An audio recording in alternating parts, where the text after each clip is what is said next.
Act 0. The Summons.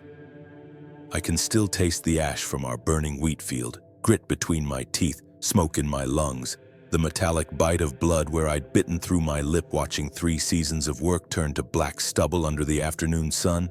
The Imperial Patrol hadn't even stopped. Just torches over the fence line as they rode past.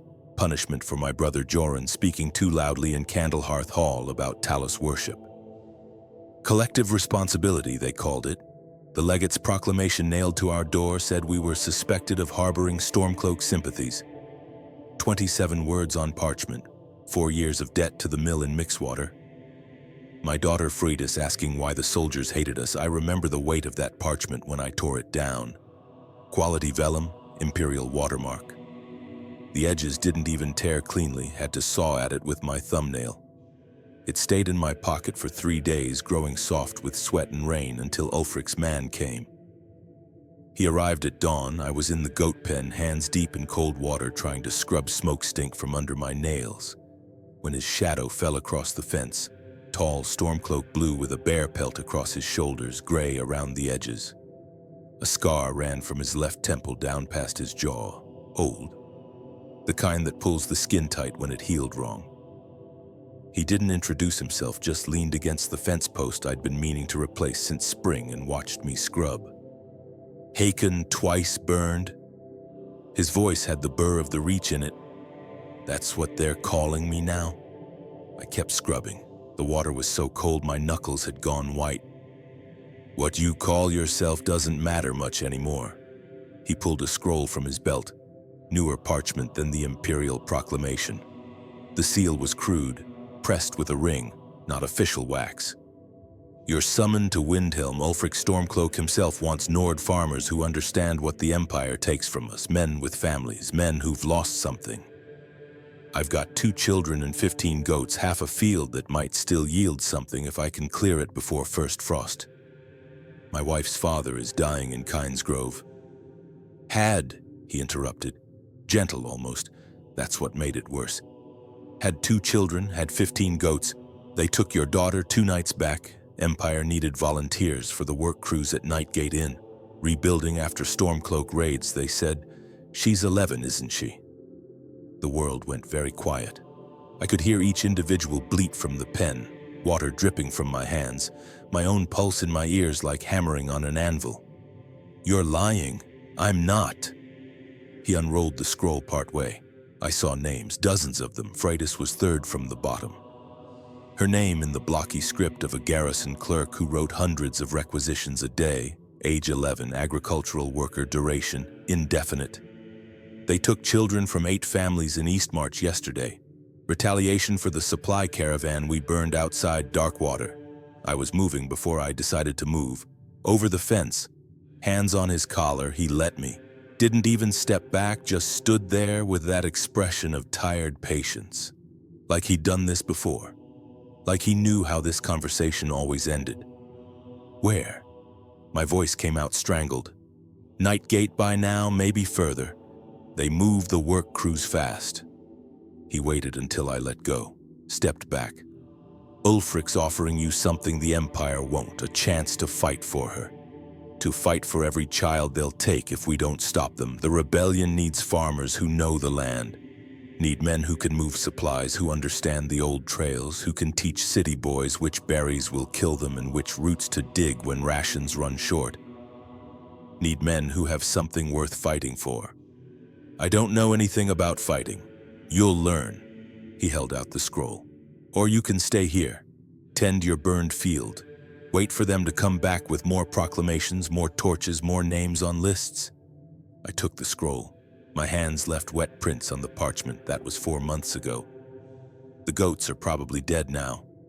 My son Harold stayed to care for them and his grandfather. 13 is old enough for that burden, I told myself.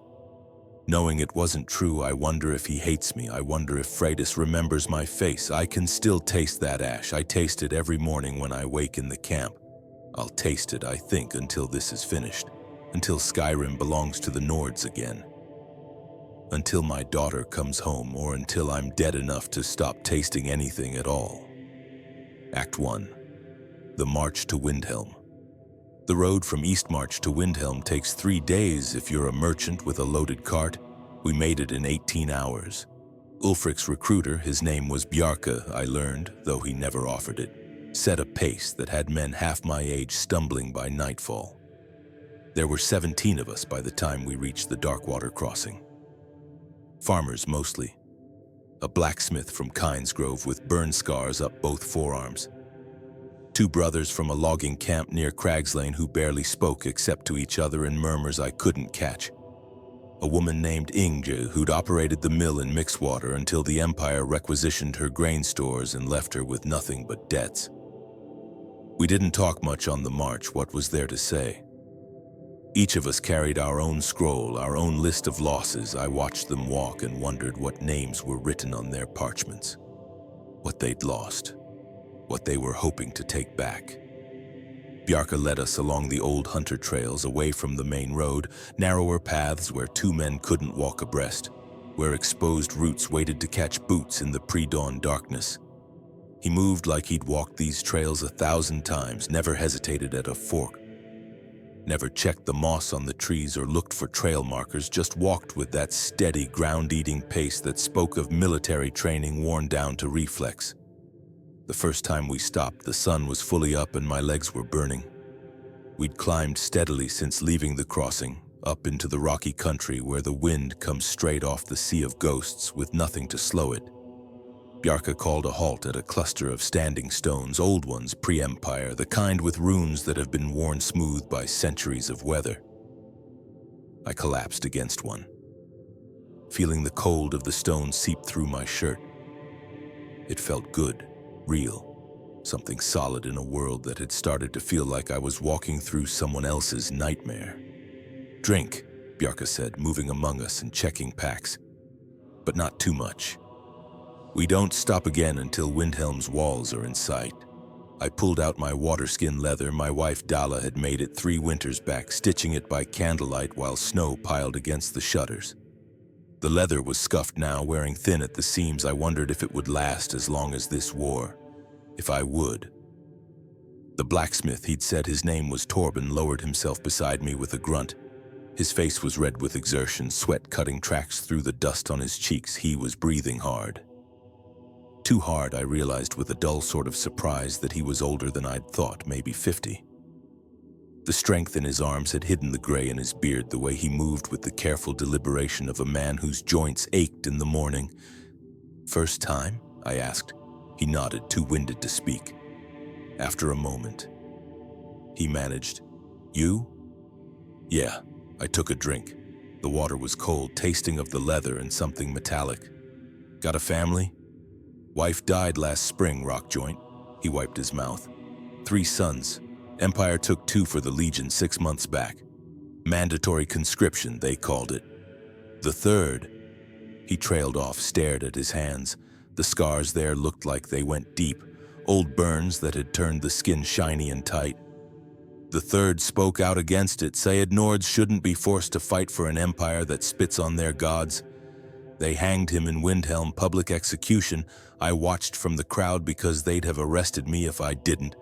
Made it a spectacle, wanted everyone to see what happens to Stormcloak sympathizers. I didn't know what to say to that, didn't think there was anything to say.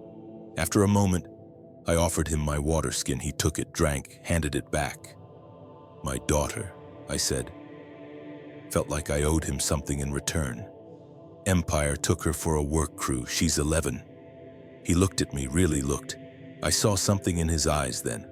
Not pity, but recognition. The shared understanding of people who've lost something they can't get back through any normal means. Who've been pushed past the point where words like treason and rebellion mean anything compared to words like daughter and son. "We'll get them back," he said. Didn't sound like he believed it. Sounded like he needed to say it anyway. "Yeah," I agreed. Didn't believe it either. Bjarke got us moving again before the sweat had dried on our backs. The terrain got rougher. We followed a ridgeline for hours, the wind constant and cutting. The path nothing more than a suggestion of bare rock where countless boots had worn away the lichen. On our left, the ground dropped away into a valley thick with pine. On our right, scree slopes climbed toward peaks, still white with snow despite it being mid-year. The air tasted thin, clean, like it had never been touched by smoke or blood or the acrid stink of burning wheat. I focused on putting one foot in front of the other. Watched the boots of the man ahead of me, one of the loggers, his trousers tucked into boots that looked homemade, the leather uneven. I watched those boots and tried not to think about Freydis, about whether she was cold, whether they were feeding her, whether she cried at night, and if there was anyone there who cared enough to comfort her. The thoughts came anyway. I shoved them down, focused on the boots, the wind, the burning in my thighs. We crested a rise as the sun began its descent toward the western peaks, and there it was. Windhelm, I'd seen it before, of course. Every Nord in East March has been to Windhelm at least once. Market days, festivals, the kind of business that requires a proper city instead of a village. But I'd never seen it like this, from above, from the north, where you could see the full scope of the walls, the way they climbed the ridge like something that had grown from the stone itself rather than been built. Ancient, the palace of the kings rising in the center, its towers dark against the sky. Beyond it, I could see the sea of ghosts, gray and restless, stretching to the horizon. First time seeing it from this angle? Bjarke had appeared beside me. He wasn't even breathing hard. Yeah, good defensible position. Built when Ysgramor's people first came to Tamriel. Those walls have stood for thousands of years. The empires tried to crack them twice in living memory. Failed both times. He pointed toward the eastern approach. Main gate's that way, we're not going through it. Too much attention. Imperial spies watch who comes and goes. We'll enter through the old smuggler's passage, comes up in the Grey Quarter. The Grey Quarter? I'd been there once. Narrow streets, Dunmer everywhere, their red eyes watching from doorways. It had made me uncomfortable in a way I hadn't examined too closely. Why there? Because the Empire doesn't pay much attention to what happens in the Grey Quarter, and because the Dunmer know what it's like to have their homeland taken from them. Some of them, anyway. Enough to look the other way when Stormcloaks need to move through quietly. We descended as the light failed. The path became a stairway carved into the rock, old work, each step worn concave in the center by thousands of years of footfalls. My knees started to ache, then to scream. I ignored it, watched the boots in front of me, counted steps, lost count, started over. By the time we reached the base of the cliff, it was full dark. Bjarke led us along the city wall, staying in the shadow of it where the stones blocked the moonlight and made the darkness absolute. I could hear voices from above, guards on the wall laughing about something. The sound felt obscene. Normal, like the world was going on with its ordinary business while everything I'd known had burned to ash. The entrance to the smuggler's passage was a crack in the stone barely wide enough for a man to squeeze through. Bjarke produced a torch, held it low, shielded with his body so the light wouldn't be seen from above. We filed through one by one. The passage beyond was tight, claustrophobic. The walls pressed close enough that I could touch both sides at once. Cold stone that smelled of damp and earth and something older. Something that had been sealed away from the sun for so long it had forgotten what light was. We walked single file for what felt like hours. The passage climbed, descended, turned back on itself. I lost all sense of direction, started to wonder if we'd ever find our way out. If this was how it would end, lost in the dark beneath Windhelm, slowly suffocating in a tunnel that would become our tomb. Then I saw light ahead. Not torchlight, the pale gray of early dawn filtering down through a grate. We emerged in a cellar, storage by the look of it, barrels stacked against stone walls, sacks of grain piled in corners. The air smelled of old wood and fermenting mead.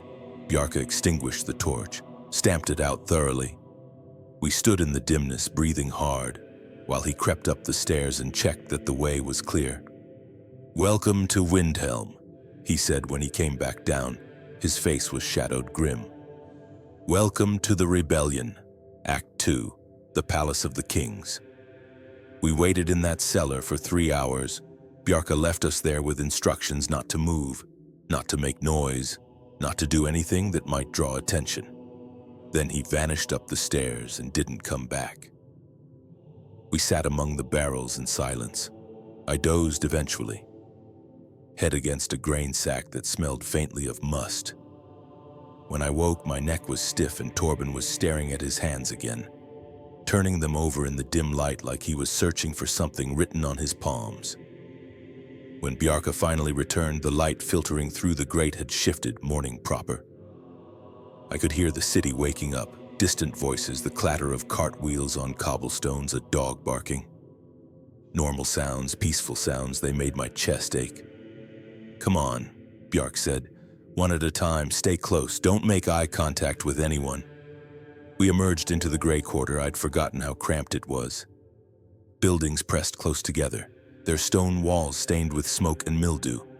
Laundry strung between windows 3 stories up. The streets were narrow, barely wide enough for 2 people to pass without turning sideways. Dunmer were everywhere, working at stalls, selling ash yams and saltries, carrying bundles, talking in small groups, their voices musical in a language I didn't understand. They glanced at us as we passed. Their red eyes tracked our movement with an expression I couldn't read. Not hostile, not friendly. Just watching. Bjarka led us through a maze of alleys, left, right. Through a courtyard where a fountain had long since run dry, its basin filled with dead leaves, under an archway carved with symbols I didn't recognize. Every turn felt deliberate. I realized he was taking us by a route that avoided the main streets, keeping us out of sight. We emerged suddenly in front of the Palace of the Kings. I'd seen it from outside, but being there at the base of those steps, looking up at the massive doors with their carved dragons, that was different. The palace dominated everything around it. Ancient stone, dark with age and weather. The walls rose 4 stories before even reaching the first windows. The doors themselves were oak, each one easily 4 meters high and thick enough that it would take a battering ram to break through. Guards flanked them, Stormcloaks in full armor, their hands resting on the hilts of their swords. They watched us approach with hard eyes. Bjarka spoke to them too quietly for me to hear.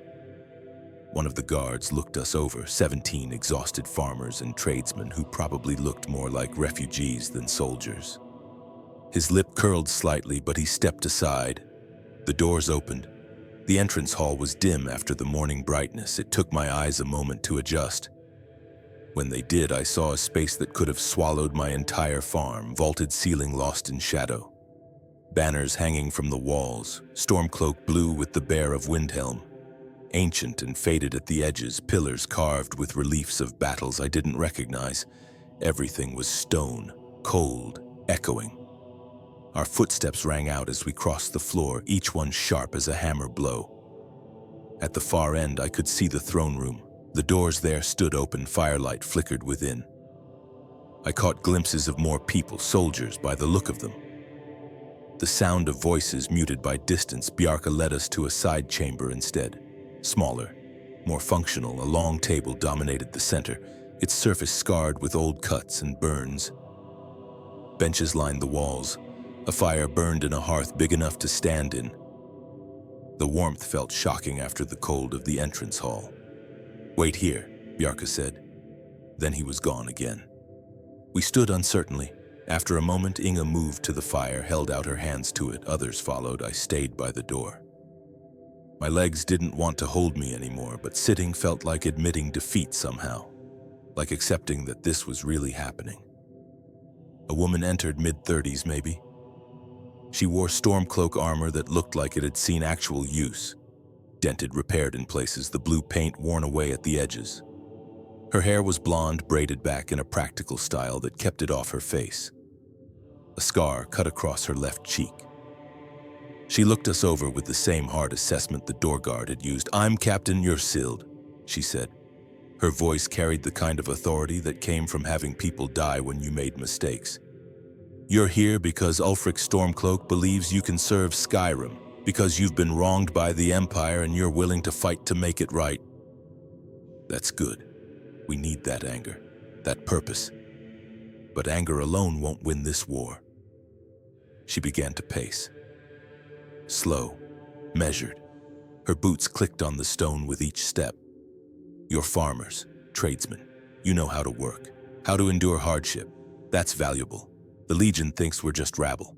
Barbarians with no discipline, no strategy. They're wrong, but we let them think it because it makes them careless. What we actually are is an army of people who know this land, who understand survival, who've been pushed past the point where comfort matters more than freedom. She stopped. Looked at each of us in turn. When her eyes met mine, I felt pinned, like she could see straight through me to whatever I was made of underneath. Ulfric will speak to you today. He'll tell you what we're fighting for, why it matters. But first, I need to know if you're actually committed to this, because once you take the oath, you're Stormcloaks. The Empire will execute you if they catch you. Your families will be at risk. Your property will be forfeit. There's no going back. So I'm asking now, before you go further, is anyone having second thoughts? Silence. I waited for someone to speak, to admit doubt. The woman Inga shifted her weight. The two brothers glanced at each other, but no one spoke. Good, Captain Yersild said. Then let's talk about what happens next. You'll be assigned to training companies. You'll learn to fight, to follow orders, to work as a unit. Some of you might show aptitude for specialized roles, scouts, saboteurs, supply runners. We'll sort that out over the next few weeks, but today, you take the oath. Today, you become soldiers. She pulled open the door. Follow me. Ulfric's waiting. The throne room was everything the side chamber wasn't. Grand, imposing, designed to make you feel small. The ceiling soared. Banners hung from massive beams. More bears, more blues, but also the ancient symbols of Skyrim.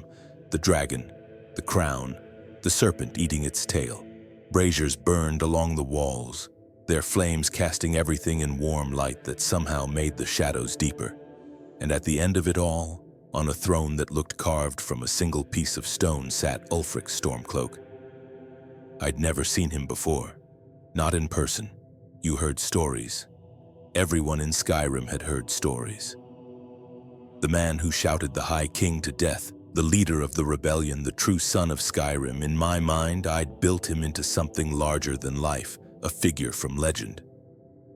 The reality was more frightening. He looked human, mid-40s perhaps, blonde hair going gray at the temples, strong features, the kind of face sculptors favored, all clean lines and sharp angles. But it was his eyes that held you blue, pale, the kind of eyes that had seen things they couldn't unsee and had made peace with them anyway. He wore simple clothes under his fur-trimmed cloak, no crown, no symbols of office beyond the throne itself. He was watching us as we entered. His expression was unreadable. More farmers, he said. His voice was rich, trained, the voice of someone who'd learned to speak in a way that made people listen. More sons and daughters of Skyrim driven to our cause by imperial arrogance, welcome. We stood in an uncertain line before him. I felt intensely aware of how I must look, dirty from the road, exhausted, wearing the homespun clothes of a farmer, because that's what I was. What I'd always been until the Empire decided otherwise. Ulfric rose, descended the steps from his throne with measured grace. He moved like someone who'd trained with weapons his whole life, balanced, aware of his body and space. He approached us, stopped before Torben, who stood at the end of our line. "You're a blacksmith," Ulfric said, not a question.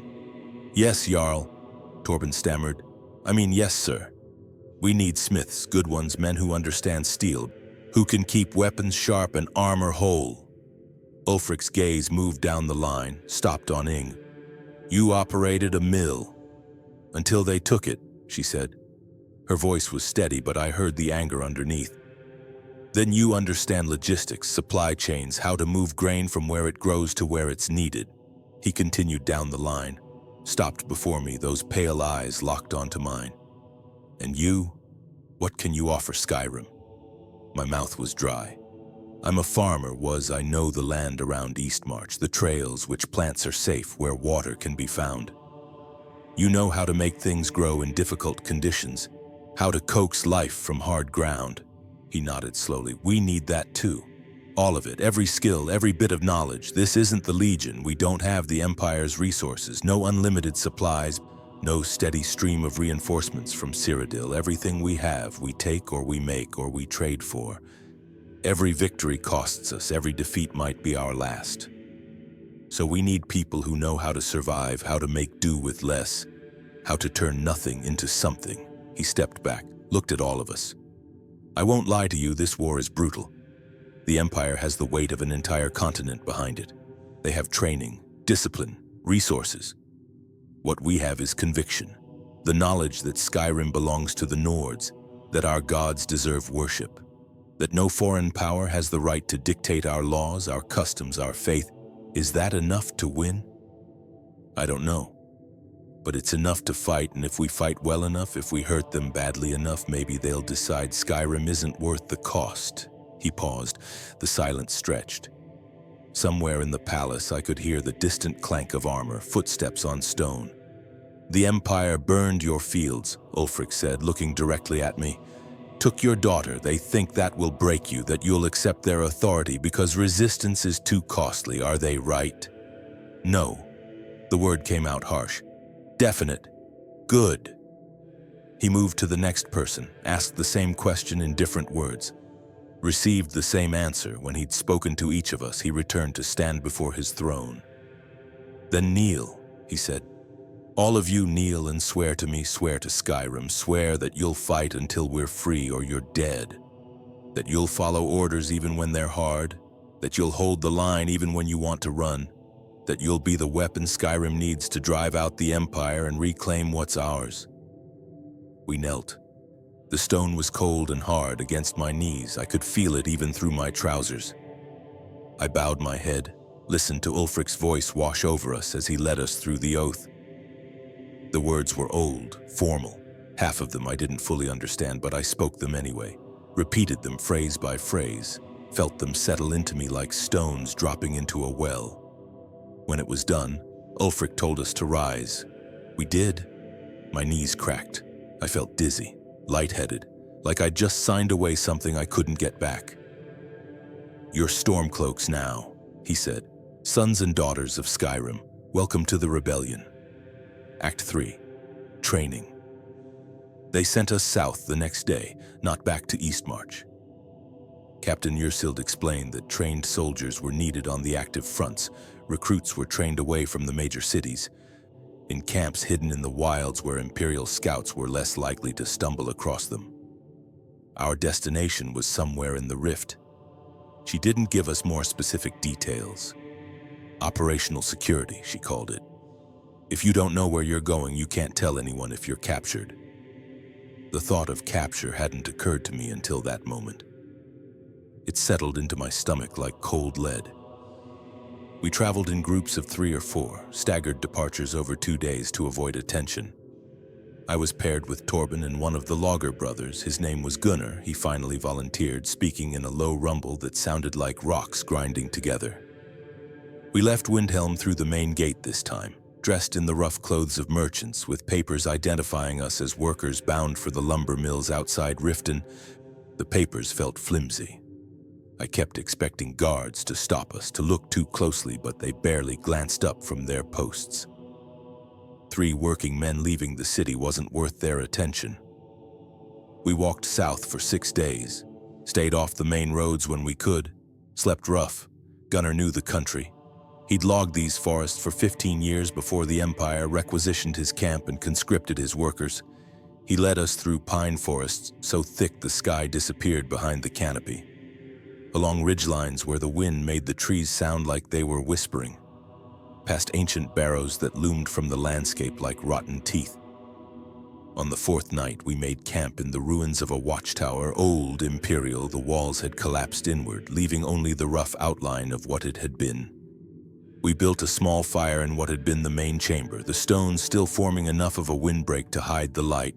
Ate dried meat that tasted like leather, shared water that had started to taste stale. You think we'll actually learn to fight? I asked. The question had been sitting in my chest for days. I mean really fight, like soldiers. Torben poked at the fire with a stick, watched the sparks rise. We'd better, otherwise we're just bodies for the Empire to cut down. My brother trained with the Legion, Gunnar said. His voice was even rougher than usual. Before he deserted, said they spend months on basics, formations, discipline, how to hold a shield wall, how to advance under arrow fire. We don't have months. How long do we have? He shrugged. Weeks, maybe. However long it takes for them to decide we're useful. Useful as what? I asked. We're farmers, loggers. What are they going to do with us? Whatever needs doing that regular soldiers are too valuable for, Torben said quietly. He wasn't looking at the fire anymore. He was staring at his hands again. The dangerous jobs, the ones where people die a lot, they'll send us there because we're expendable. Because if we die, it's a farmer dead instead of a trained warrior. The fire crackled. Somewhere in the darkness, something howled. Wolf, probably. Maybe a saber cat. The sound was lonely, desolate. My daughter's in a work crew, I said. Hadn't meant to say it. The words just came. Building roads or hauling stone or whatever they make children do, I keep thinking about her, about how scared she must be if she thinks I abandoned her and if she's waiting for me to come get her. She's alive, Gunnar said. That's something. The Empire needs workers. They won't kill her as long as she can work. Unless she gets sick or injured or just too slow to satisfy some overseer. I pulled my knees up, wrapped my arms around them. She's 11. She shouldn't be lifting stones. She should be learning to read, helping her mother with the bread, playing with the neighbor kids. Yeah, Torben agreed, and my sons should be learning their trade, should be getting married, having children of their own, should be alive, but they're not. So we're here. And maybe if we fight hard enough, if enough of us survive, your daughter will get to grow up in a Skyrim where Nord children don't get taken by foreign soldiers. I wanted to believe that, needed to believe it, because if I didn't, if I let myself accept that this was all futile, that Freydis might die in some work camp while I died in some pointless skirmish, I don't think I could have kept walking. We reached the camp on the evening of the 6th day. It wasn't marked, wasn't signposted. We just followed Gunnar's directions until we found ourselves on a narrow trail that climbed through increasingly dense forest. Then suddenly there were guards, Stormcloaks in armor, emerging from the trees like they'd grown there. They checked our papers, our faces finally nodded, and led us into the camp proper. It was bigger than I'd expected, a whole valley carved out of the forest, with the trees providing natural concealment from above. 40 or 50 tents arranged in rough rows, training grounds cleared in the center, packed earth worn bare by countless feet. Weapon racks, a smithy that Torben gravitated toward immediately, his eyes lighting up at the sight of an anvil and bellows, a longhouse at the far end that looked like it served as command headquarters. There were maybe 200 people there, recruits like us, obvious by their awkward movements and civilian clothes, and soldiers, real ones, Stormcloaks who moved with the casual confidence of people who knew how to kill. They watched us arrive with expressions that ranged from curiosity to contempt. A man approached, older, 50 at least, grizzled. His beard was more gray than brown, and a long scar ran from his hairline down to his jaw, pulling his left eye into a permanent squint. He wore armor that had been repaired so many times it was more patches than original metal. "I'm Sergeant Jormir," he said. His voice was like gravel in a bucket. "I'll be training you, and before you get any ideas about what that means, let me be clear. I don't care if you survive. I care if you follow orders. I care if you can hold a shield without dropping it. I care if you can march 20 miles without collapsing. Whether you live or die after you leave here is between you and the gods. My job is to make you useful before you get yourselves killed, understood?" We nodded. Some mumbled, "Yes, sir. I can't hear you." "Yes, sir." Louder this time, more unified. "Better. Report to the quartermaster, get your gear, then find a tent and get settled. Training starts before dawn tomorrow, be ready." The quartermaster issued us each a bedroll, a mess kit, and clothes more suited to training than farming. Wool trousers, thick linen shirts, leather boots that actually fit. No weapons yet. "You'll get steel when you've proven you won't hurt yourselves with it," the quartermaster said, a thin man with the kind of precision in his movements that suggested military background. Our tent held 8 people. Besides Torben, Gunnar, and myself, there were 4 others. 2 young men who looked barely old enough to grow beards, a woman in her 30s with a missing finger on her left hand, and an older man who introduced himself as Vignar and then didn't speak again for the rest of the night. I lay on my bedroll staring at the tent ceiling, canvas stained with old water damage, a patch sewn on near the center pole. I could hear breathing all around me, snoring from someone across the tent, the rustle of bodies shifting on bedrolls. Outside, the sounds of the camp settling for the night, low voices, the clank of armor, footsteps on packed earth, normal sounds, peaceful almost. I thought about my farm, about the way the light looked coming through the shutters in early morning, the sound of Freydis laughing, the weight of Harold on my shoulders when he was small enough to ride there. Dala's hands in mine, calloused from work. Warm. All of it felt impossibly distant, like it had happened to someone else. Or maybe like I was the one who'd happened to someone else, and that farmer with his wheat field and his family was the real person, while this tent, this camp, this war was the dream. I didn't sleep much that first night. Sergeant Jormir woke us before dawn by walking through the camp ringing a bell. Not loud, didn't need to be. In the darkness, with everyone strung tight with nervousness, it sounded like a thunderclap. We stumbled out of our tents into cold so sharp it hurt to breathe. Frost had settled overnight, turning the grass silver. "Run," Jormir said, pointed toward a trail that led up the valley slope. "To the marker and back. If you walk, you run it again. If you fall behind, you run it again. Move." We ran, or tried to. The trail climbed steeply through the forest, roots and rocks hidden in the pre-dawn gloom. I tripped within the first 50 meters, caught myself on a tree trunk, kept going. My lungs burned, my legs felt like they were full of sand. Around me, others struggled. One of the young men from our tent went down hard, crashing into the undergrowth with a curse. He scrambled up, kept running. The marker was a standing stone, maybe 2 kilometers up the slope. By the time I reached it, my vision was starting to blur at the edges. I touched it, turned, started back down. The descent was worse somehow. My knees wanted to give out, and I had to fight to keep control, to not just tumble down the slope in a heap. I made it back to Camp 7th, collapsed on the frost-rimed grass, gasping. Others trickled in behind me. The last one, Vignar, the older man from our tent, arrived nearly 10 minutes after I did. He was gray-faced, shaking, looked like he might vomit or die or both. "Again," Jormir said. "We ran it 3 more times before the sun was fully up." By the 3rd run, I couldn't feel my legs, was running on pure momentum and fear of what Jormir would do if I stopped. When we finally staggered back into camp for the last time, he gave us 5 minutes to catch our breath and drink water. Then he had us form up in the training ground. "Stances," he said. "Basic combat positioning, watch." He demonstrated, feet shoulder-width apart, knees slightly bent, weight balanced, hands up in guard position. It looked simple, felt impossible when I tried to copy it. My legs were shaking so badly I could barely stand, let alone maintain proper form. Jormir walked among us, corrected positions with his hands, shoving people into proper alignment. When he reached me, he kicked my left foot wider, pushed my shoulder back, like this, not like you're about to fall over, like you could stand here all day if you had to. We held the stance. Minutes passed. My legs started to burn again, different from the running, a deep ache that settled into the muscles and didn't leave. Someone fell, got up, fell again.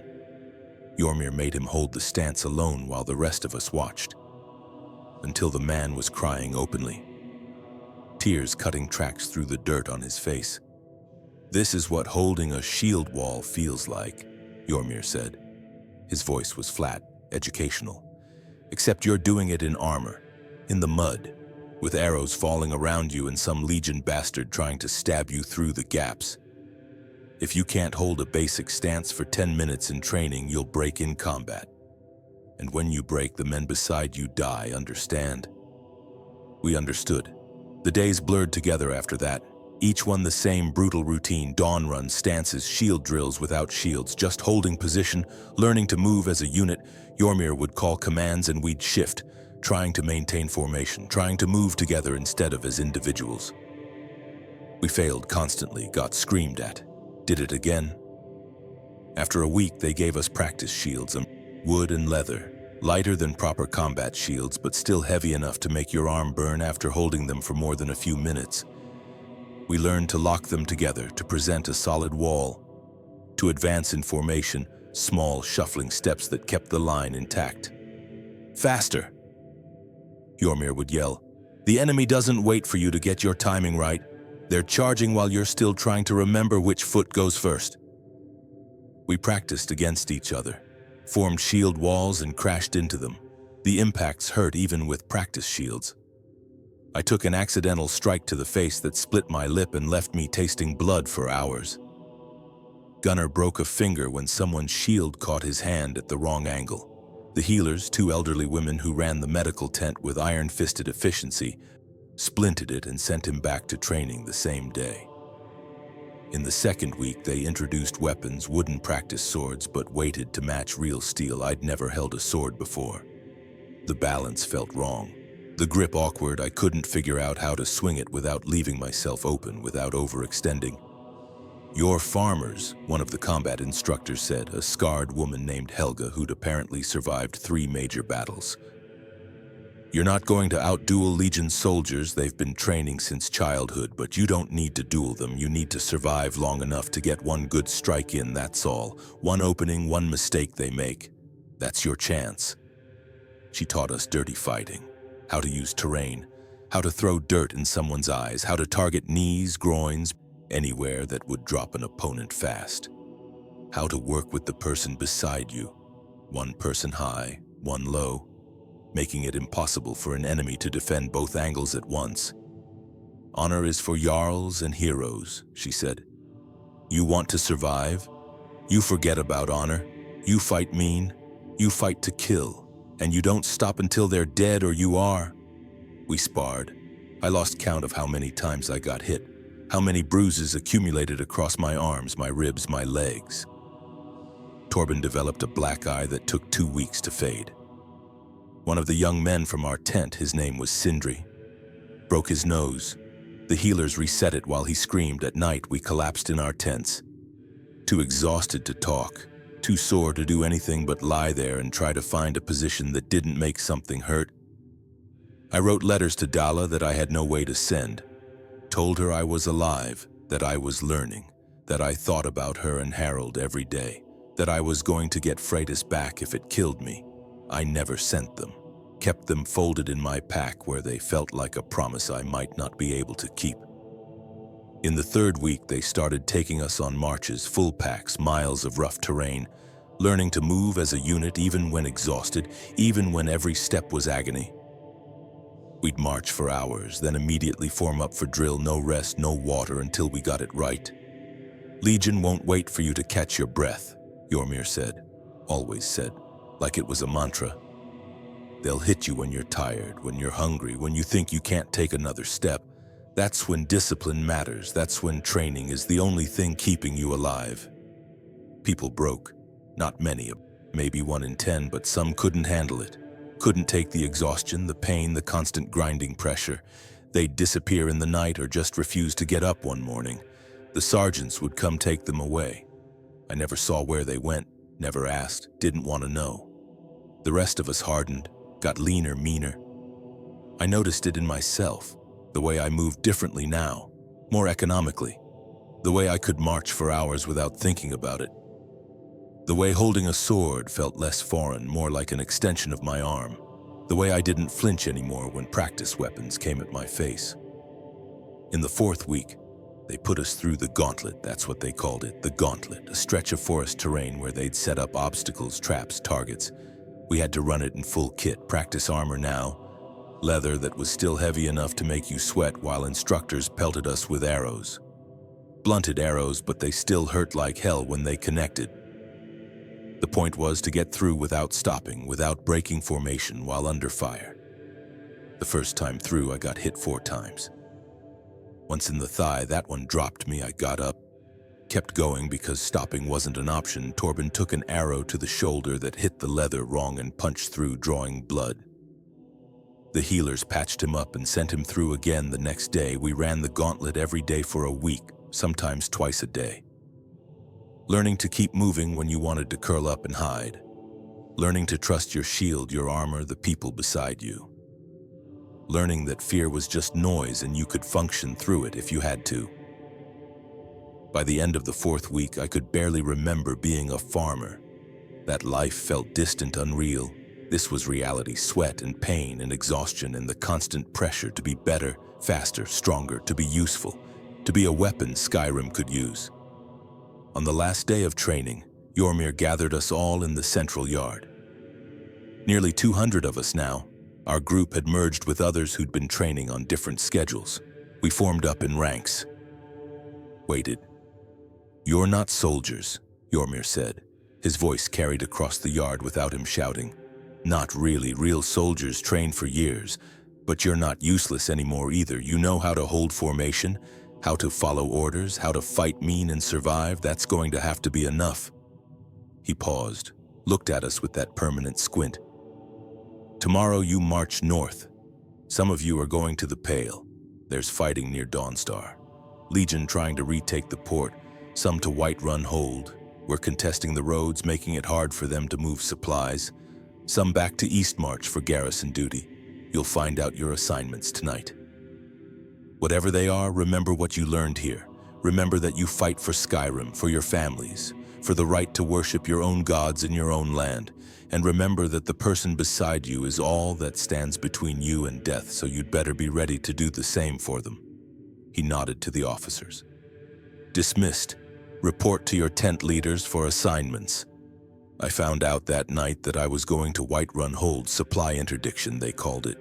Ambushing Imperial convoys, harassing their supply lines, making it expensive for them to maintain their positions. It was dangerous work, high casualty rate, the tent leader said without sugarcoating it. But critical. The Legion could replace soldiers easier than they could replace food, weapons, armor, cut their supply lines, and even the best trained army would wither. Torben was going to the same company, so was Gunnar. The 3 of us who'd walked south together would fight together. I didn't know if that made it better or worse. Having friends meant having people you cared about, people whose deaths would hurt. But it also meant people who'd watch your back, people who'd pull you out of the fire if you went down. We packed that night, cleaned our gear, wrote letters we might never send. I wrote to Dalla again, told her I loved her, that I was sorry, that I hoped she understood why I'd done this. Told her to kiss Harold for me, told her that if I died trying to bring Freydis home. I folded the letter, put it with the others. In the morning, we marched north toward the war. Act 4.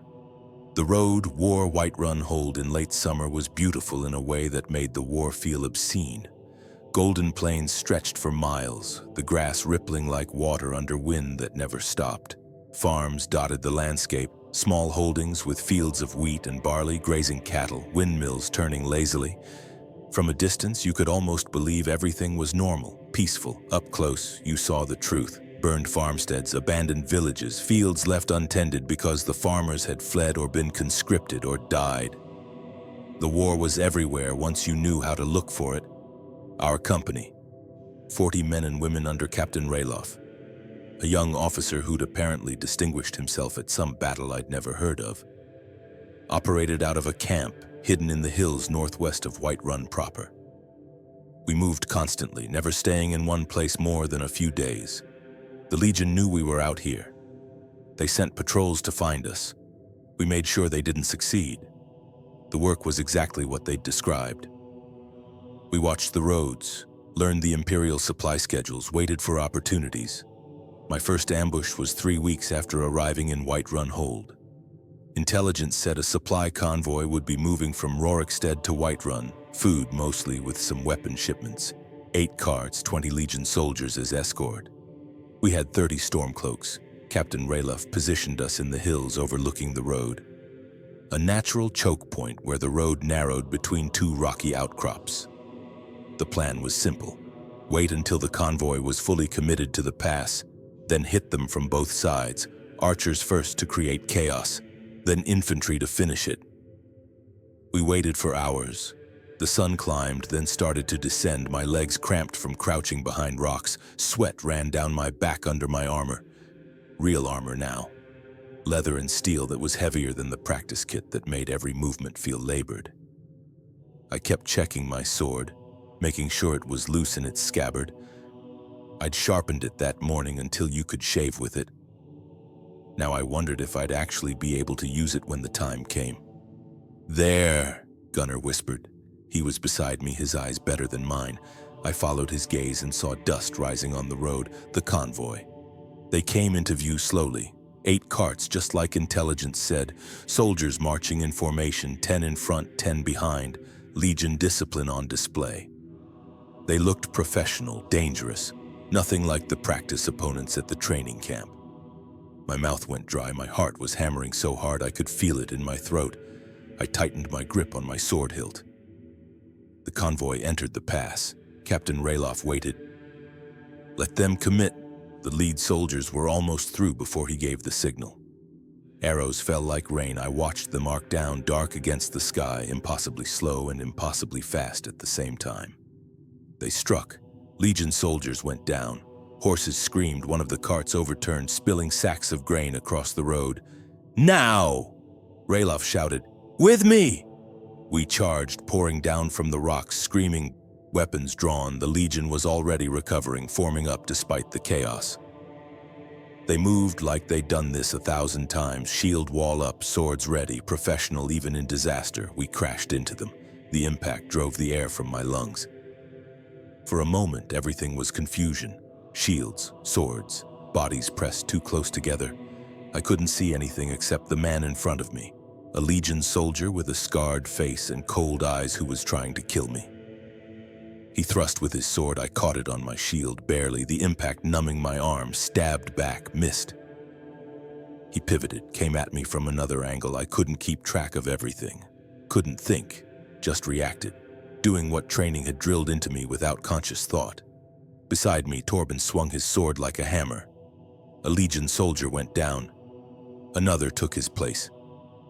The fighting was brutal, mechanical, no honor, just violence, just trying to kill before you got killed. I don't know how long it lasted, minutes, hours. Time stopped meaning anything. There was just the next block, the next strike, the burning in my arms and the sound of steel on steel and people screaming. Then it was over. The Legion soldiers were dead or dying. We'd won. I stood there, shaking, covered in blood, most of it not mine, trying to process what had just happened. "Loot the cards," Raloff was saying. His voice sounded distant, muffled. "Anything useful comes with us. Burn the rest. We move in 5 minutes." I helped load grain onto our pack horses. My hands were shaking so badly I kept dropping things. One of the Legion soldiers was still alive, gut wounded, making small animal sounds of pain. Someone cut his throat. The sounds stopped. We burned the carts, burned the bodies, left nothing the Legion could use or identify. Then we melted back into the hills, moving fast, leaving no trail. That night, back at camp, I tried to eat, couldn't. My stomach kept trying to reject everything. I sat outside my tent, staring at nothing until Torben found me. "First time's always the worst," he said. Sat down beside me heavily. "You did good. Followed orders, didn't freeze. That's all that matters." "I killed someone," I said. The words felt foreign in my mouth. Maybe more than one, I don't even know. It happened so fast. "Yeah." He was quiet for a moment. "I killed 3 that I'm sure of, maybe more." You stop counting after a while, stop thinking about it, have to, or you go crazy. "Does it get easier?" "Easier?" He considered. "No. But you get used to it. The same way you get used to anything horrible. If it happens enough times, your mind just accepts it, makes room for it, decides that's normal now." I thought about that, about what it meant to make room for killing, to accept it as normal, to become the kind of person who could take a life and then eat dinner. "My daughter's out there somewhere," I said, "working herself to death in some Imperial camp, and I'm here killing people. How does that help her?" It doesn't. Not directly. Torben looked at his hands, always his hands. But maybe if we make it expensive enough, if we hurt them badly enough, they'll decide the occupation isn't worth it. They'll pull back, abandon the work camps, and maybe then you can find her, or maybe not. Maybe she's already dead and we're doing all this for nothing. But what else are we going to do? Go home? There's no home to go back to. This is all we've got now. He was right, I knew he was right, didn't make it easier. The ambushes continued. We hit another convoy a week later, then another. Each one was different terrain, different timing, different tactics.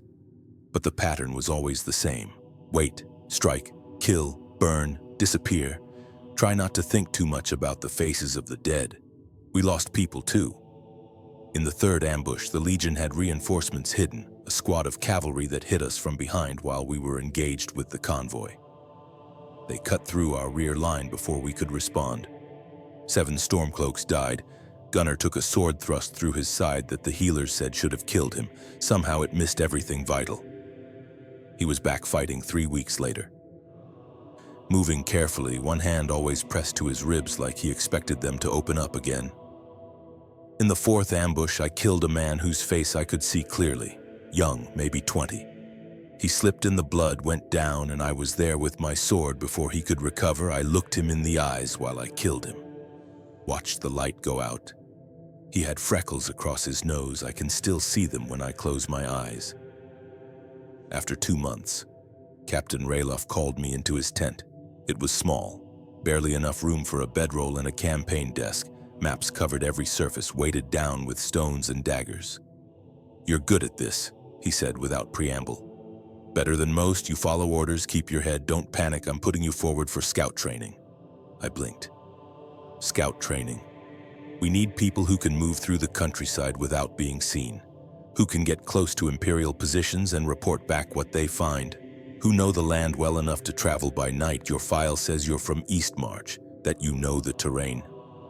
I knew my farm and maybe 10 miles around it, that's all. That's more than most, and you learn fast. Report to Sergeant Kara tomorrow, she'll assess you. If you pass, you'll train with the scouts for a few weeks. It's dangerous work, more dangerous than ambushes because you're alone most of the time. But it's critical, we're blind without good intelligence. I wanted to refuse. The idea of being alone out there, in hostile territory with no backup, made my chest tight, but I heard myself say, "Yes, sir." Scout training was different from combat training. Less about strength, more about patience. Sergeant Kara was a middle-aged Nord woman with gray in her hair and eyes like a hawk. She'd been scouting for the Stormcloak since the war started, had apparently walked through Imperial camps without being detected, had counted soldiers and supplies and reported everything with perfect accuracy. She taught me to move quietly, to use terrain for concealment, to read tracks. How fresh they were, how many people, how heavily laden, to estimate distances, to memorize routes so I could find my way back even in darkness, to observe without being observed. "You're prey now," she said, "not predator. Your job isn't to fight, it's to see and to survive. If you get caught, you die. If you engage, you failed. Understand?" I understood. She sent me on practice runs. Short ones at first. Observe this farm, count the people, report back. Then longer, follow this road for 5 miles, note everything you see, enemy positions, patrol schedules, condition of bridges. Then even longer, 3 days out, mapping terrain, finding routes through areas we'd need to cross. I got good at it. The same part of me that had known how to read weather for planting, that had understood the rhythms of the farm, adapted to this.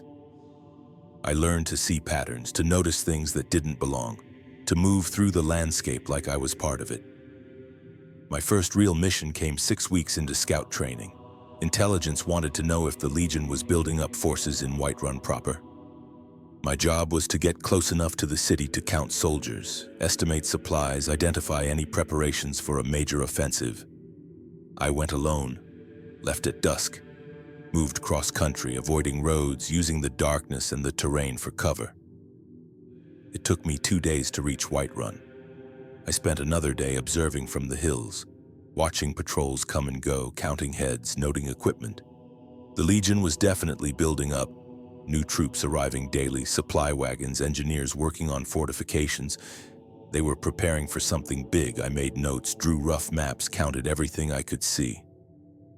Then I started the journey back. That's when the patrol found me. I'd been careless, too focused on my observations, not focused enough on my surroundings.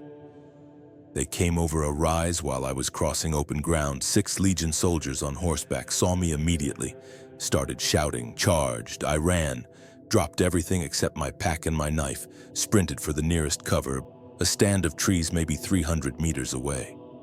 The horses were faster. I could hear them behind me, hooves pounding, gaining with every stride. I wasn't going to make it. At the last second, I dove sideways into a dry stream bed, rolled, came up running in a different direction, scrambling over rocks, using the terrain. The horses couldn't follow into the broken ground. The soldiers dismounted, came after me on foot. I don't remember much of the next hour, just running, climbing, using every trick Sergeant Kara had taught me. Finding the paths horses couldn't take, the places soldiers in armor couldn't reach. I lost them eventually, hid in a crevice between 2 boulders while they searched. Listened to them curse, watched their boots pass inches from my hiding spot when they finally gave up. I waited another 2 hours before moving. Then I ran all night, not stopping, pushing until my legs gave out and I collapsed in a grove of aspen trees as the sun came up. I made it back to camp 3 days later, half dead from exhaustion. My feet were bleeding, my water had run out the day before, but I had the intelligence. Captain Raloff listened to my report, asked detailed questions, sent messengers north to Windhelm with the information. "Good work," he said. "Rest for 2 days, then I'll have another mission for you." I rested. Then I went out again, and again, each mission blending into the next.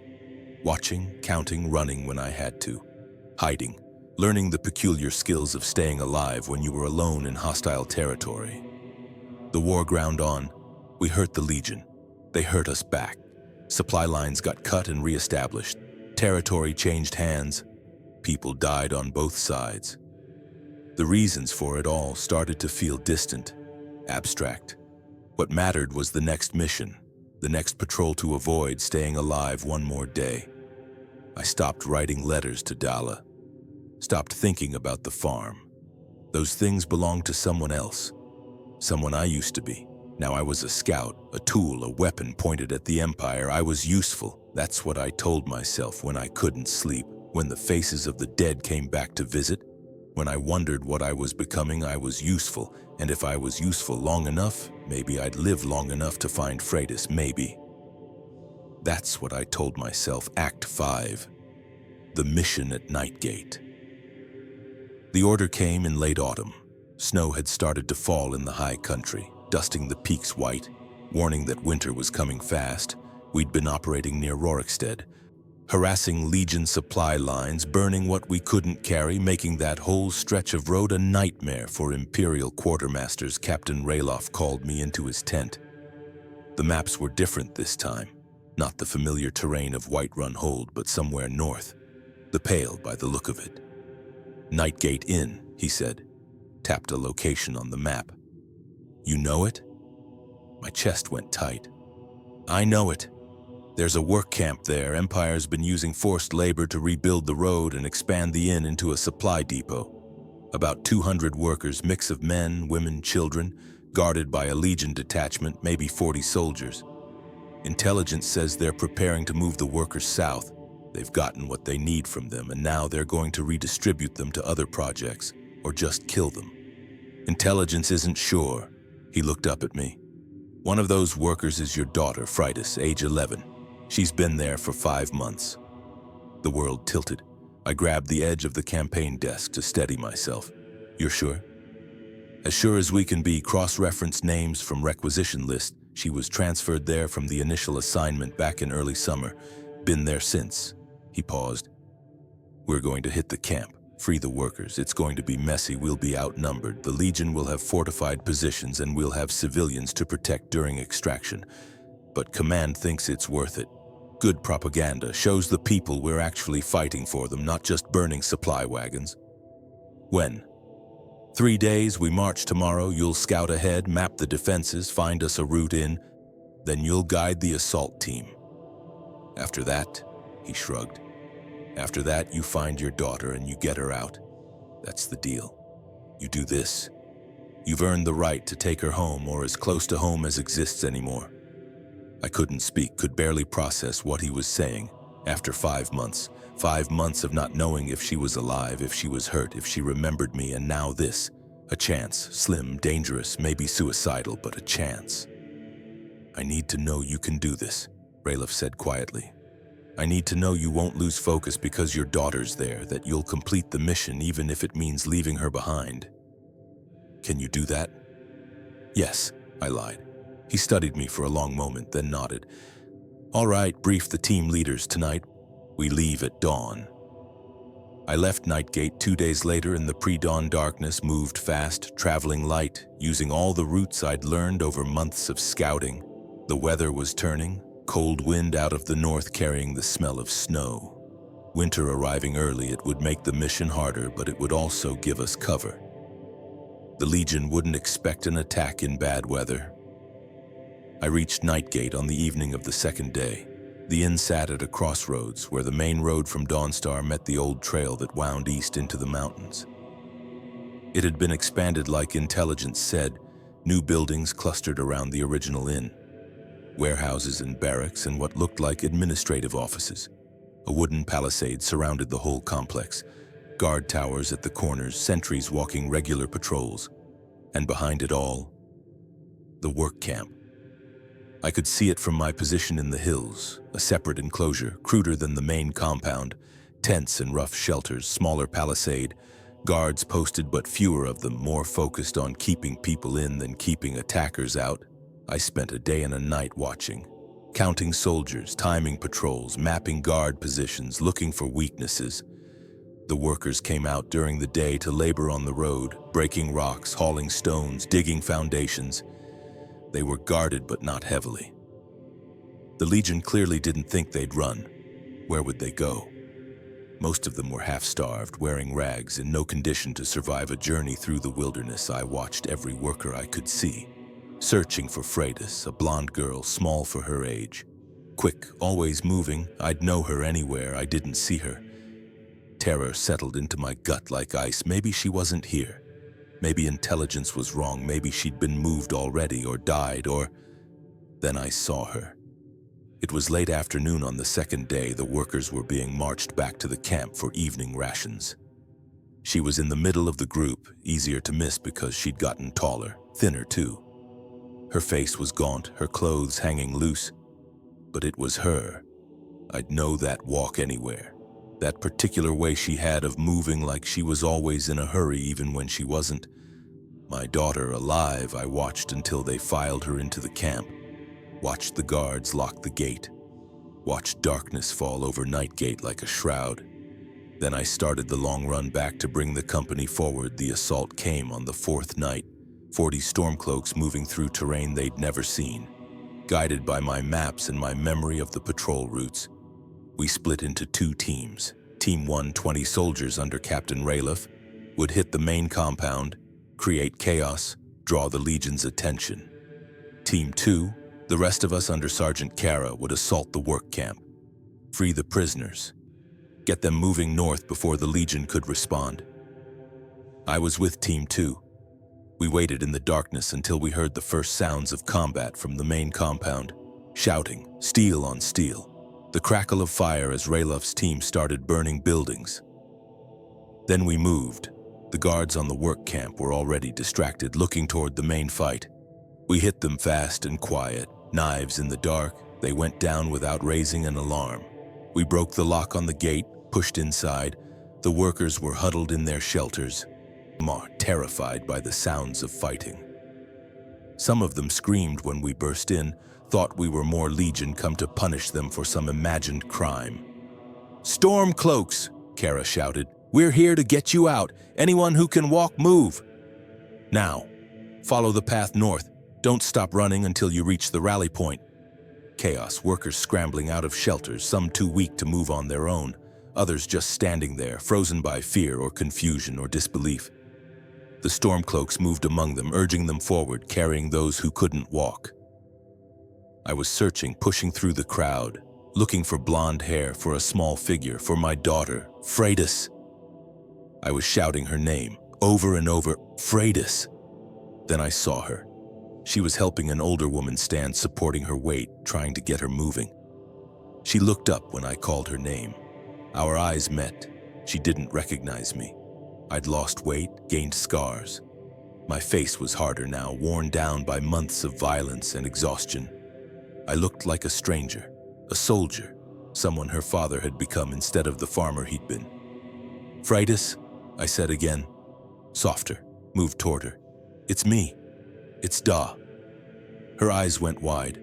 For a moment she just stared. Then she dropped the woman she was helping and ran, crashed into me so hard it drove the air from my lungs. Her arms around me, face buried in my chest. She was crying, so was I. I've got you, I said. I've got you. You're safe now. I'm taking you home. But there was no time. Already I could hear new sounds from the main compound, organized shouting, officers rallying troops, the Legion recovering from the initial chaos, beginning to mount a counterattack. We had minutes at most before they realized what was happening at the work camp. Can you run? I asked Freydis, pulled back to look at her. She nodded. Her face was streaked with tears and dirt, but her eyes were clear, determined. Then run north, follow the others, don't stop, I'll be right behind you. No. Her voice was hoarse, damaged from months of breathing stone dust, probably. Not without you, not again. I have to help get everyone out. I promise I'll follow, I promise. I looked at the woman she'd been helping, old, maybe 60. Her ankle was clearly injured, swollen to twice its normal size. She couldn't run, could barely walk. You need to go. Now. Freydis looked at the woman, back at me. I saw something in her face then, a hardness that hadn't been there 5 months ago. The childhood innocence burned away by forced labor and fear.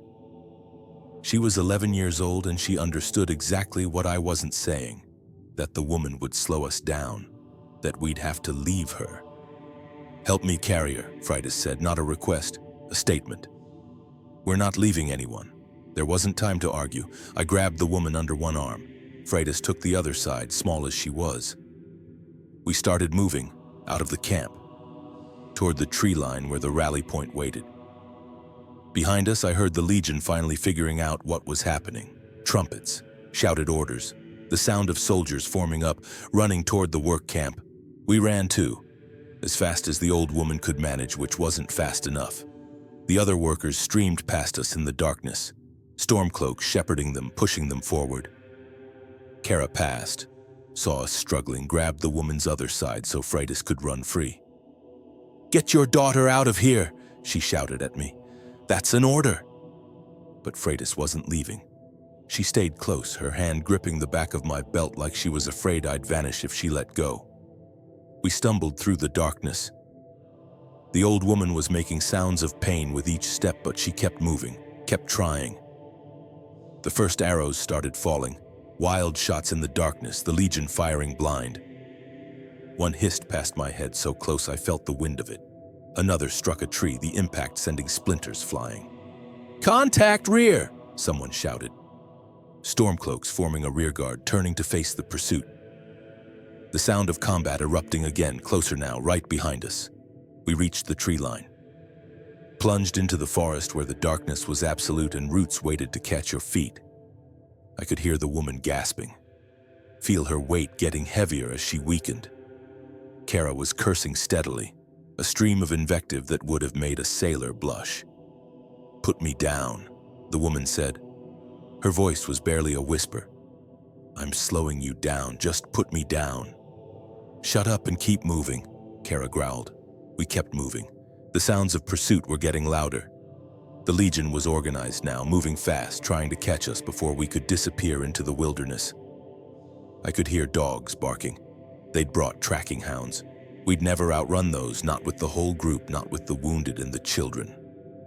A clearing opened ahead, moonlight illuminating it like a stage. A dozen other workers were already there, huddled together, breathing hard. One of the Stormcloak squad leaders, a man named Jorgen, was organizing them into groups. We split here, he said when he saw me. Small groups move faster. 3, 4 people max, spread out. Make it hard for them to follow everyone. Rally point is the old barrow 15 kilometers north.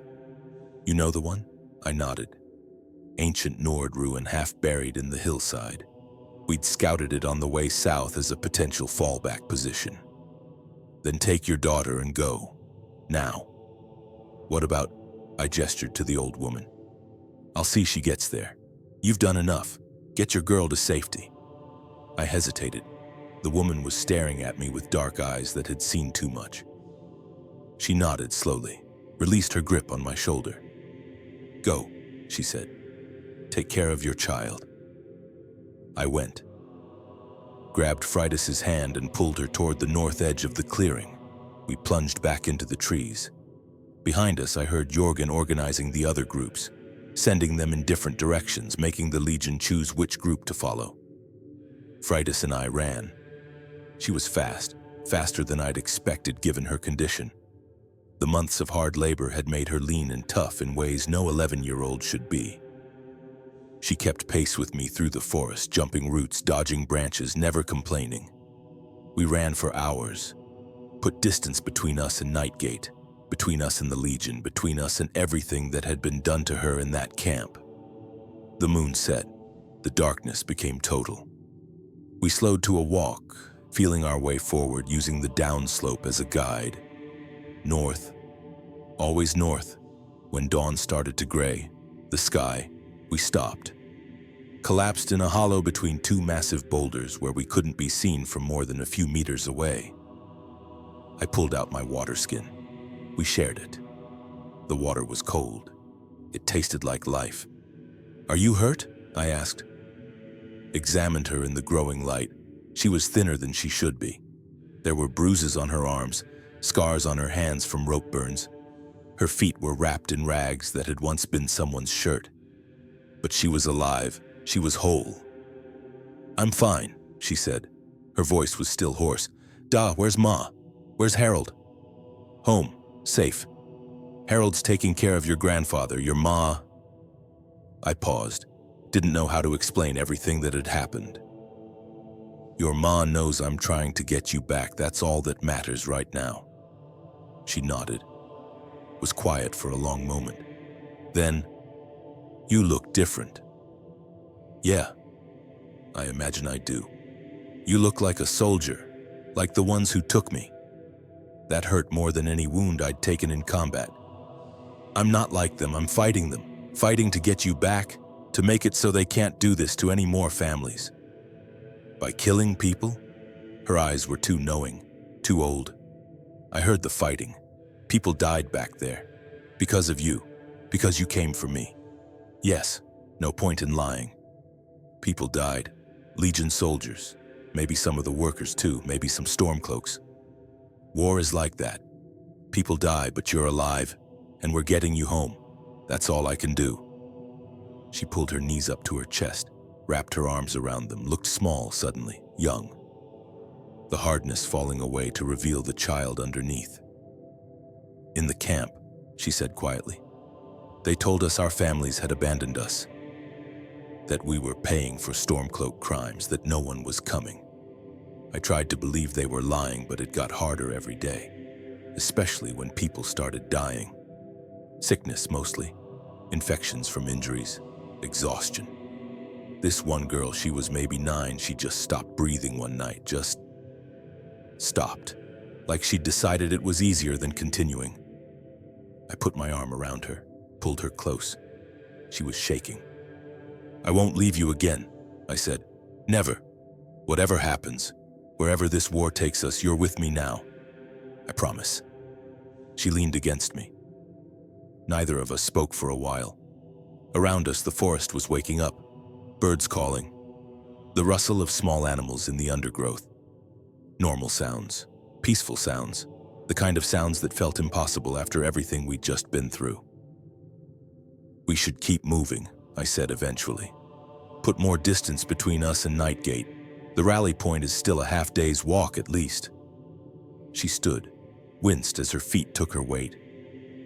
I looked at the rags wrapped around them. They were soaked through with blood. "Let me see." She unwrapped them. Her feet were a mess, blisters on top of older blisters, some infected, the skin raw and weeping. How she'd run on these, I couldn't imagine.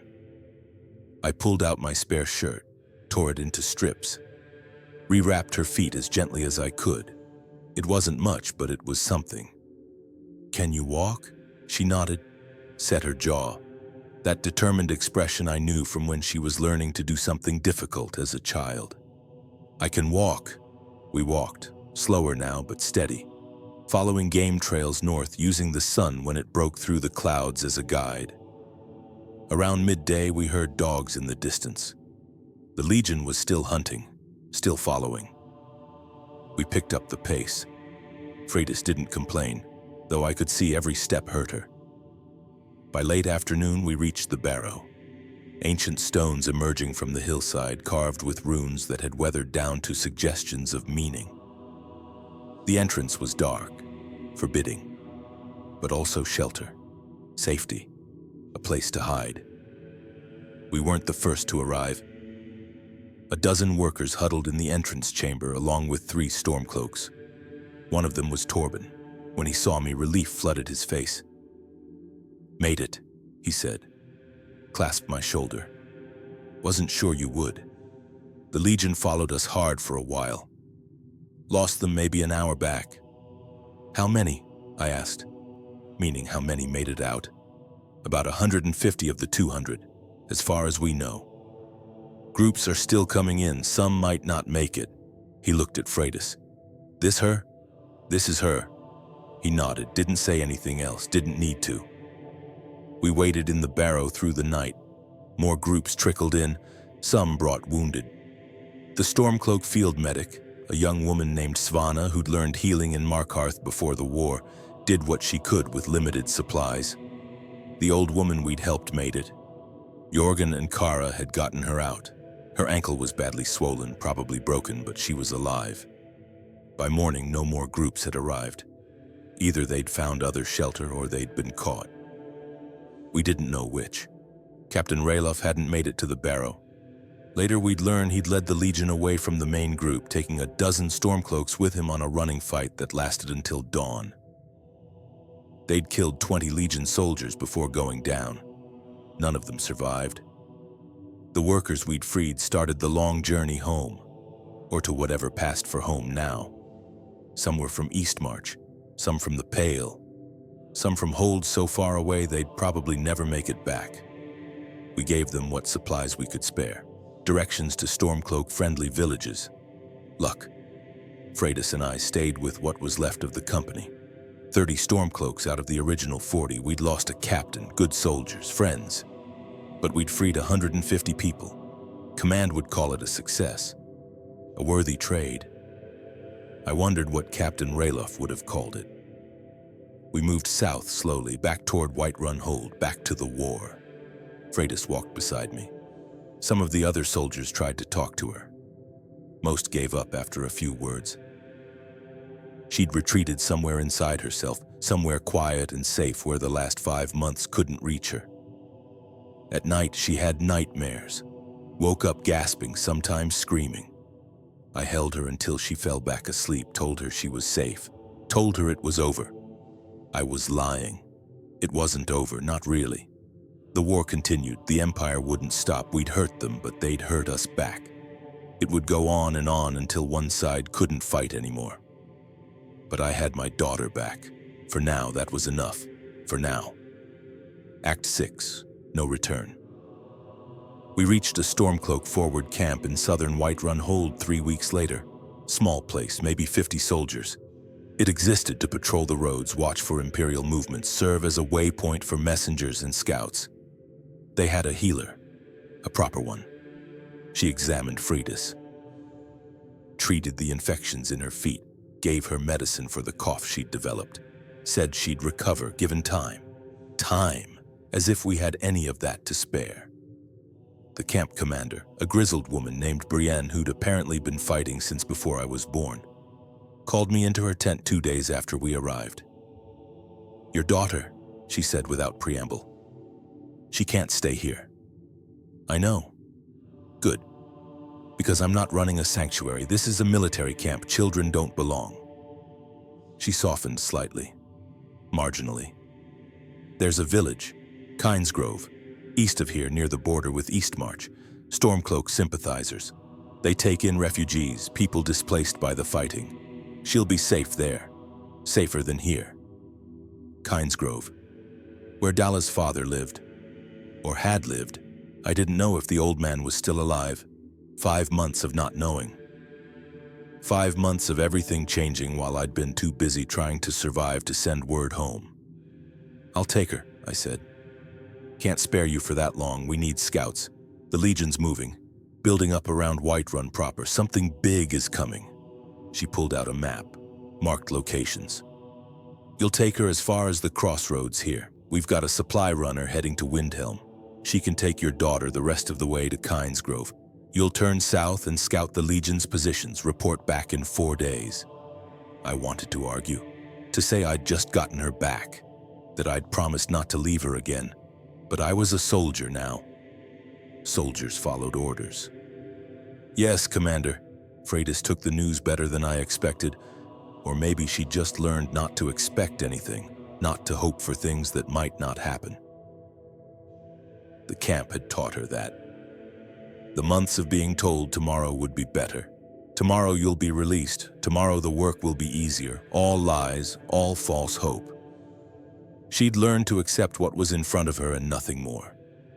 We left the next morning. Just the two of us at first, walking the roads in early dawn.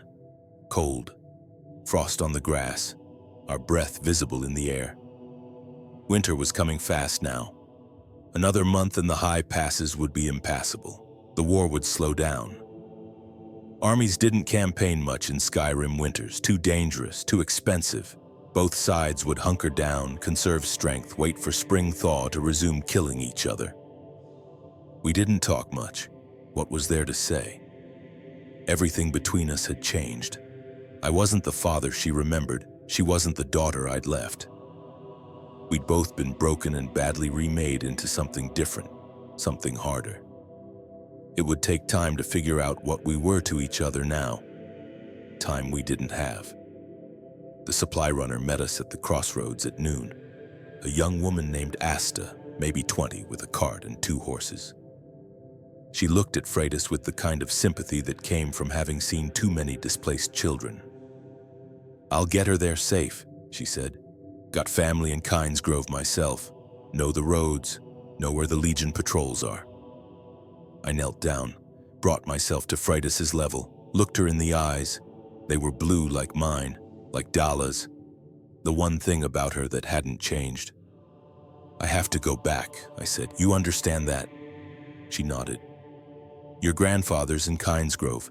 If he's still there, he'll take care of you. If not, there are good people, Stormcloak families. They'll keep you safe until I can come back. When? Her voice was flat, empty of hope. I don't know. The war, it's not over. I have work to do, but I will come back when I can, I promise. You promised you wouldn't leave me again. The words hit like a knife to the chest. I know, I'm sorry, but this is different. You're not a prisoner, you're not in danger. You'll be with people who care about you, and you'll be fighting. She looked away. Killing people. Getting yourself killed, maybe. And I'll be waiting. Again, like I waited in the camp. Like Ma's waiting at home. If home even exists anymore. Freydis, it's fine. She cut me off. Her voice was still flat, still empty. I understand. The war's more important. Skyrim's more important. I get it. That's not true. You're the most important thing in the world to me. Then stay. I couldn't. We both knew I couldn't. I was a weapon now, a tool. The Stormcloaks had taken a farmer and turned him into something useful, something that could hurt the Empire. I couldn't just walk away from that. Too many people depended on soldiers like me. Too many families waiting to be freed from work camps or prisons or graves. And if I walked away, if I chose my daughter over the cause, what did that make me? What did it say about every other father who'd lost a daughter, every other child who'd been taken? That they mattered less than mine? "I can't," I said quietly. "I wish I could, but I can't." She looked at me then, really looked, and I saw in her eyes that she understood, that she'd learned in that camp what I'd learned in the rebellion, that sometimes there aren't good choices, just less awful ones. Just the grinding necessity of doing what you must even when it destroys you. "Okay," she said, "okay." I hugged her, felt how thin she was, how fragile, how easily the world could break her. I wanted to say something meaningful, something she'd remember, something that would make this better. There was nothing to say. "I love you," I managed. "Tell your mother I love her too. Tell Harold. Tell them I'm sorry." She nodded against my chest, then pulled back, climbed into the cart, didn't look at me as Asta got the horses moving, just stared straight ahead, her face empty, her hands folded in her lap. I watched the cart until it disappeared around a bend in the road. Stood there long after, staring at nothing. Eventually, I turned south, toward the war. Toward the Legion positions I was supposed to scout, toward whatever came next. I thought about what Freitas had said, about killing people, about getting killed, about people waiting. It was all true. Everything she'd said was true. I was killing people. I probably would get killed eventually. The odds weren't in favor of scouts lasting long. And Dala was waiting. Harold was waiting. Now Freitas would wait too. But what choice did I have? What choice did any of us have? The Empire had made their choice when they burned my field, when they took my daughter, when they decided Nordic lives were cheap and Nordic faith was treason.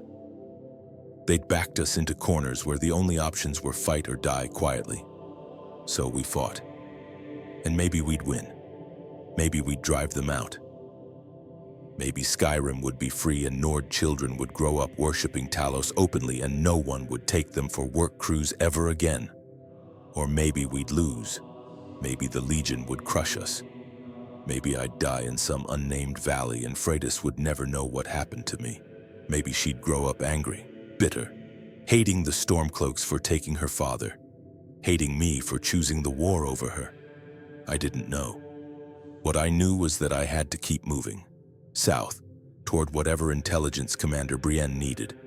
Because that's what I was now, a scout, a soldier, a man who'd given up everything that made him human in exchange for the slim possibility that his sacrifice might matter. I walked south through the afternoon. The cold bit at my face. My feet found the rhythm of the march without conscious thought. One step, then another. Then another, the way I'd walked since leaving the farm.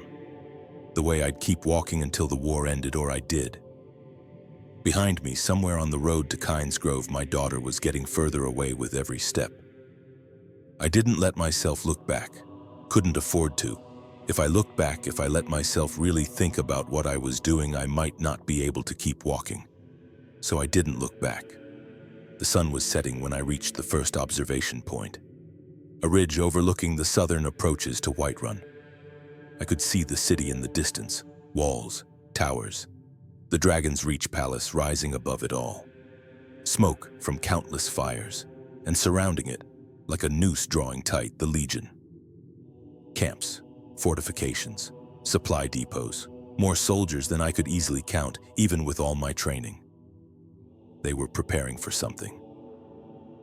A major push, maybe, an assault on one of our strongholds. I settled in to watch, to count, to observe, to do my job. Because that's all I was now, a job, a function, a tool wielded by men like Ulfric Stormcloak in service of an idea called Skyrim. My daughter was safe, that's what mattered. She was safe and I was here, and somewhere behind me the road to Kynes Grove stretched through the wilderness, carrying her away from me.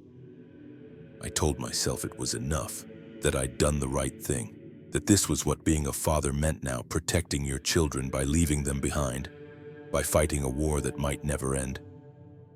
I told myself a lot of things. None of them helped. I watched the Legion through the gathering darkness, counted their fires, estimated their numbers, made notes I'd carry back to Commander Brienne in 4 days. The war ground on, and I ground on with it. A weapon pointed at an empire, a father who'd traded his family for a cause, a man who'd lost himself so completely that he couldn't remember what he'd been before the fire, before the summons, before everything burned. I tasted ash. I'd never stop tasting it. Not until this was finished. Not until I was dead enough to stop tasting anything at all.